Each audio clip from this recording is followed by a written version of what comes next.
We are going to cover the fifth module of forestry। तो चलिए start करते हैं आज का टॉपिक।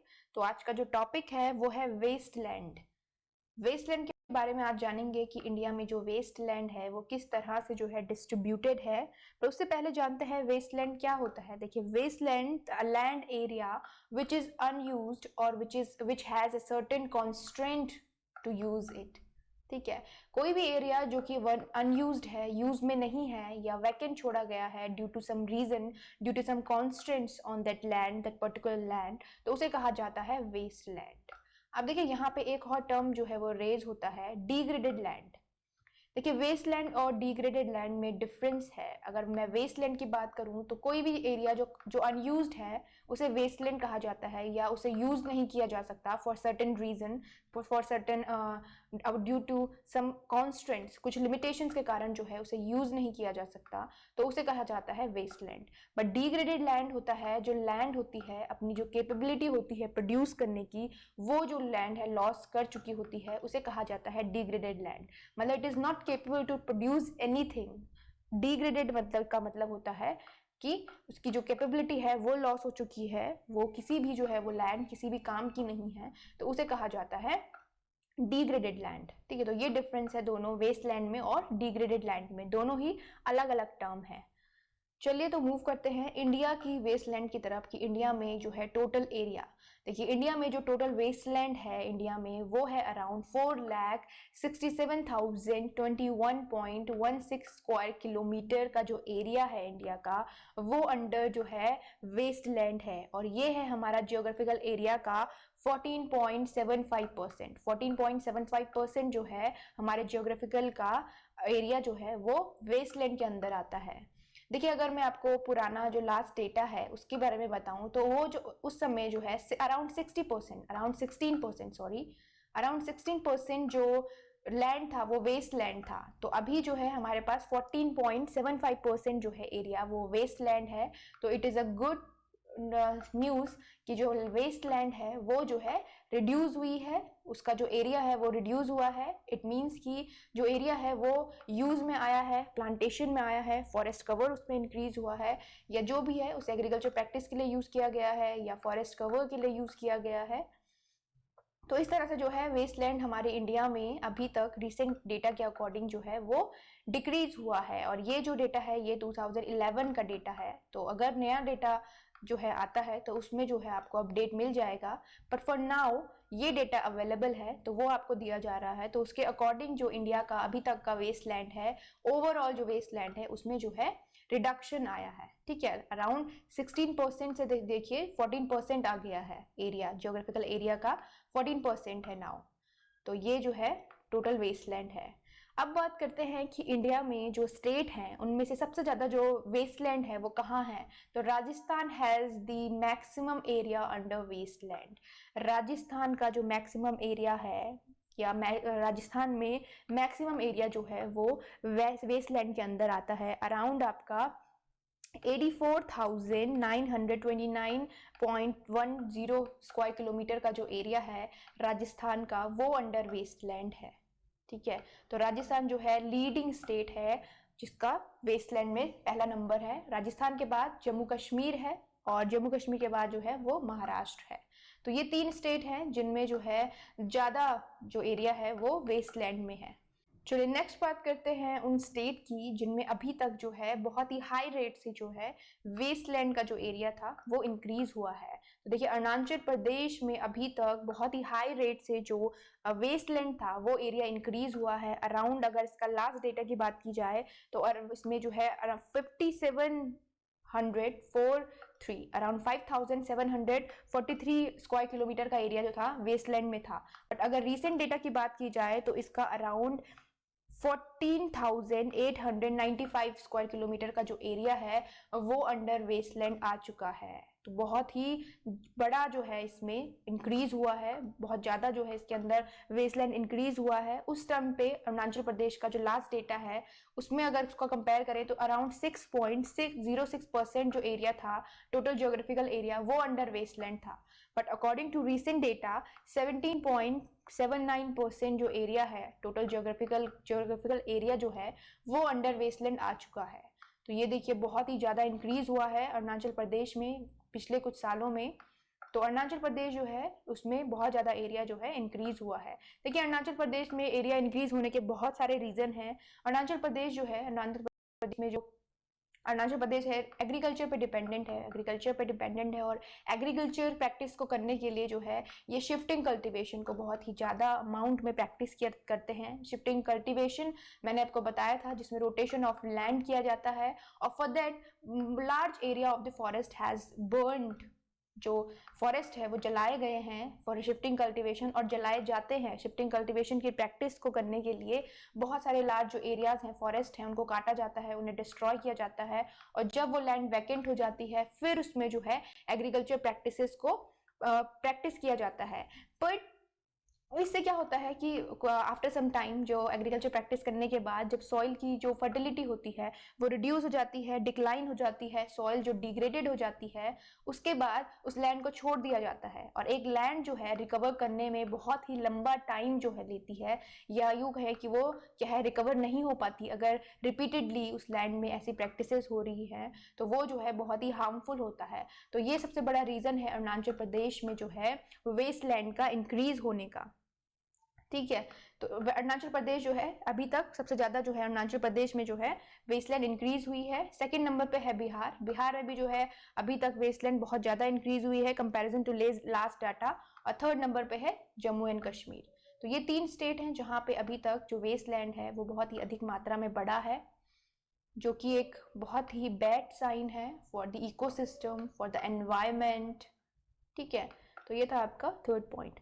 देखिए नेक्स्ट पॉइंट की बात करते हैं कि वेस्टर्न राजस्थान वाला जो एरिया है, अराउंड 58%, वो जो है covered by semi stabilised dune, जो है वो जो है कवर्ड हो चुका है सेमी स्टेबलाइज्ड दून से। Now what is dune? Dunes होते हैं आपके हिली टोपोग्राफी को कहा जाता है दून्स, हिली टोपोग्राफी को कहा जाता है दून्स। देखिए राजस्थान वाला जो एरिया है वो हाई विंड इरोजन के लिए प्रोन है।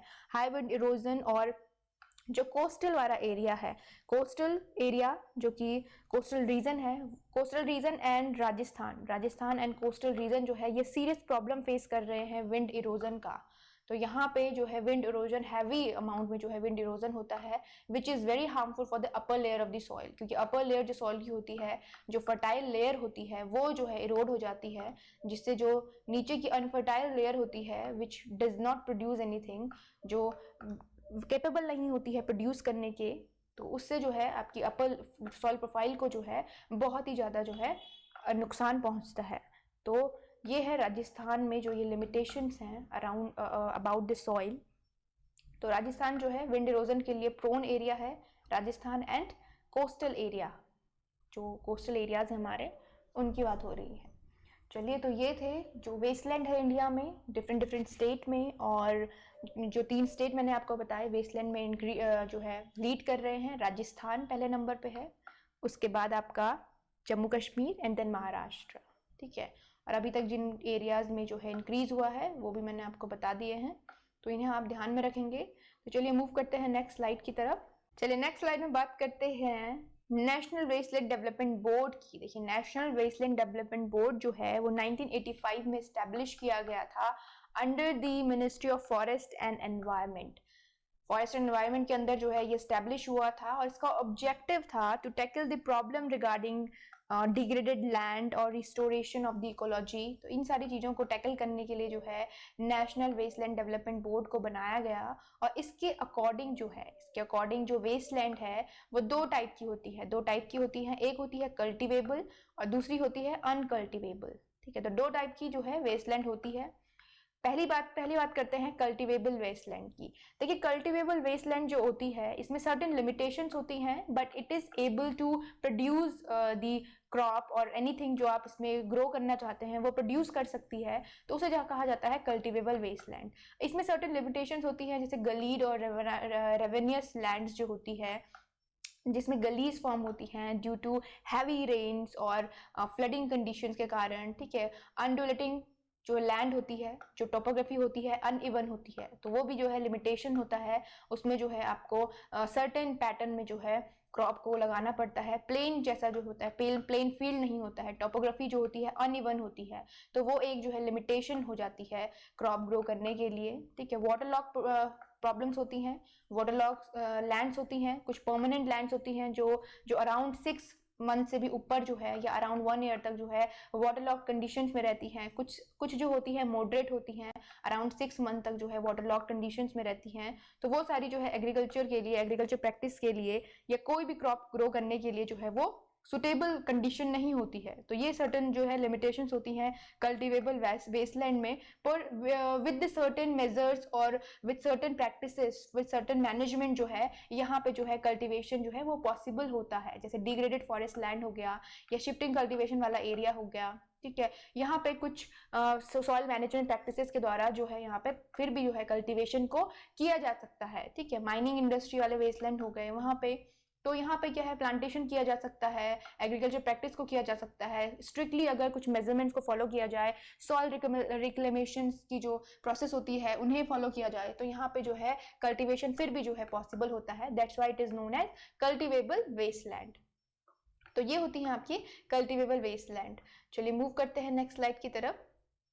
देखिए नेक्स्ट स्लाइड में बात करेंगे अनकल्टिवेबल वेस्टलैंड की। देखिए अनकल्टिवेबल वेस्टलैंड होती है जहाँ पे जो है कल्टिवेशन पॉसिबल नहीं है। देखिए ब्राउन रॉकी स्टोन या शट रॉक्स होती है, बहुत ही रॉकी जो सरफेस होता है उसमें जो है कल्टिवेशन बिल्कुल भी पॉसिबल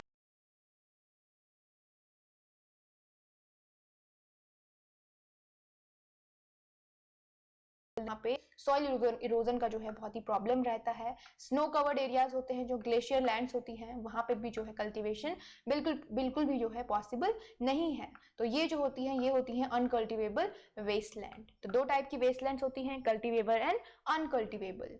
देखिए ये कुछ इमेजेस हैं जो आपका वेस्टलैंड है, जो डिग्रेडेड एरियाज हैं। जैसे ये फॉरेस्ट एरिया है, यहाँ पे सिल्वीकल्चर जो है, management of tree, rearing of tree जिसे कहा जाता है।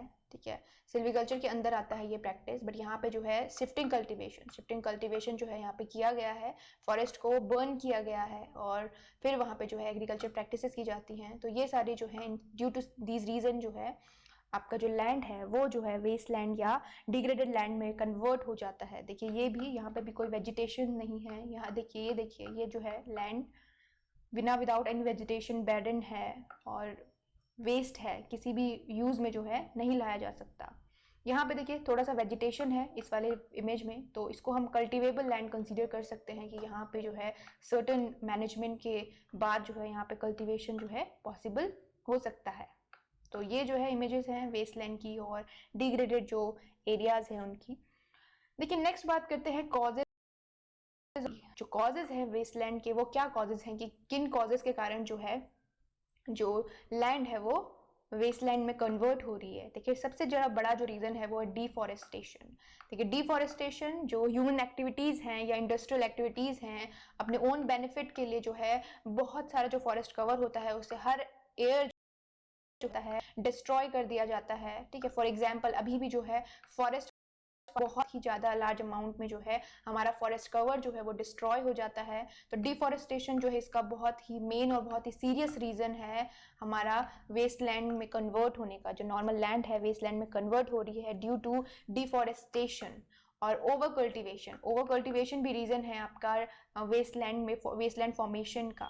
देखिए ओवरग्रेजिंग जो लैंड्स होती हैं वहाँ पे जो है ओवरग्रेजिंग प्रैक्टिसेस से भी जो है यहाँ पे वेस्टलैंड में जो है लैंड्स कन्वर्ट हो रही हैं। अनस्किल इरिगेशन की प्रॉपर मैनेजमेंट जो है इरिगेशन के ना फॉलो करके जो है लैंड जो है वो वेस्टलैंड में कन्वर्ट हो जाती है। और improper development of activities such as dumping of waste mine and waste. देखिए जो वेस्ट है, इंडस्ट्रियल वेस्ट है, उसे डंप करने का कोई भी एक मैनेजमेंट नहीं है। देखिए द्वारा जो है हमारे को बहुत ही ज़्यादा नुकसान हो रहा है, लैंड को बहुत ज़्यादा नुकसान होता है, वाटर बॉडीज़ को बहुत ज़्यादा नुकसान होता है। तो ये सारे जो रीज़न है कि वेस्ट लैंड जो है फॉर्म हो रही है ड्यू टू ह्यूमन एक्टिविटीज़ और बेसिकली जो है नेचुरली जो नेचर के साथ जो डिस्टर्बेंस किया जा रहा है उसके कारण जो है ये सारी चीज़ें कॉज हो रही हैं वेस्ट लैंड और डिग्रेडेड लैंड जैसी प्रॉब्लम। तो चलिए ये थे दो टाइप्स और causes of the waste land. Move करते हैं नेक्स्ट स्लाइड। चलिए नेक्स्ट बात करते हैं प्रॉब्लम ऑफ सॉइल की। देखिए प्रॉब्लम, सॉइल की प्रॉब्लम जो है बहुत ही एक बड़ा सीरियस इशू है। देखिए जो सॉइल की जो फर्टिलिटी है वो जो है अराउंड 10,000 हेक्टेयर पर ईयर जो है, उसमें से जो सॉइल है वो प्रॉब्लमेटिक सॉइल में क्रिएट होती जा रही है। प्रॉब्लमेटिक सॉइल, सलाइन और एल्कलाइन सॉइल, जो सॉल्ट कंटेंट होता है सॉइल का वो जो है इंक्रीज हो जाता है। पीएच जो है सॉइल का वो इंक्रीज हो जाता है, ठीक है।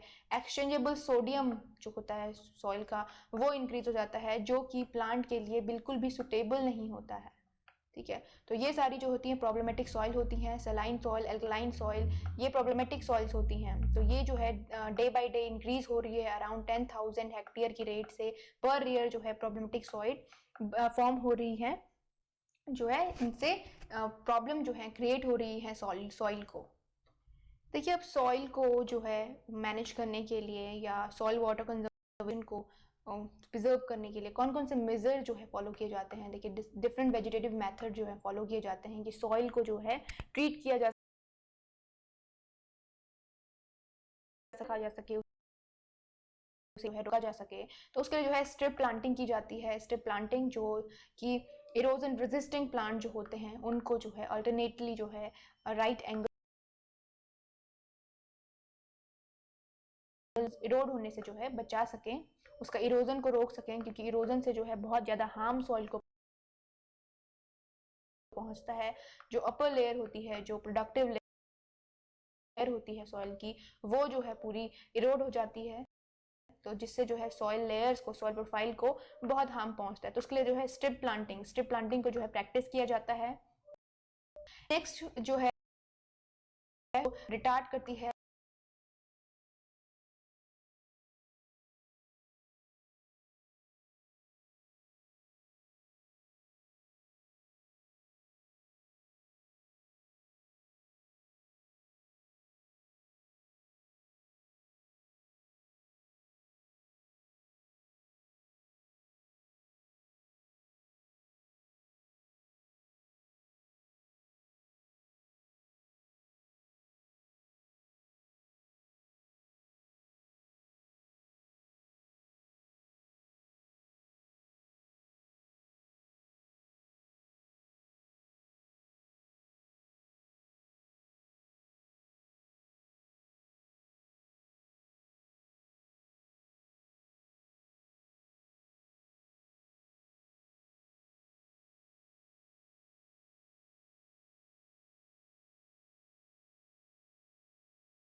सके उसे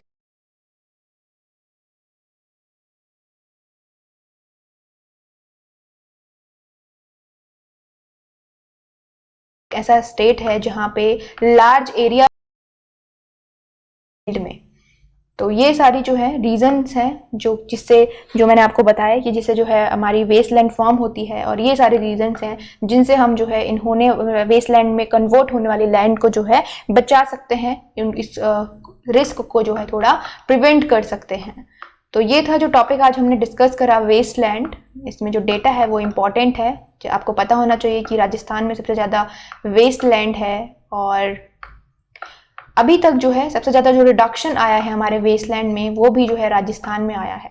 राजस्थान एक ऐसा स्टेट है जहाँ पे लार्ज एरिया भी है वेस्टलैंड का, और अभी तक का सबसे ज़्यादा जो एरिया है वो राजस्थान में ही रिड्यूस हुआ है अंडर वेस्टलैंड। तो मतलब ये गुड साइन है, राजस्थान के वेस्टलैंड है वो है, मतलब वो जो वेस्टलैंड जो रिड्यूस हुआ है वो यूज में आ गया है, उसमें जो है या फॉरेस्टेशन हुआ है, प्लांटेशन हुआ है, किसी भी यूज के लिए जो है उस लैंड को जो है यूज किया गया है, तो that is the good sign. तो चलिए आज का टॉपिक यहाँ पे खत्म होता है, नेक्स्ट टॉपिक हम बहुत जल्द डिस्कस करेंगे। I hope you guys will understand it as well. Thank you so much, keep studying.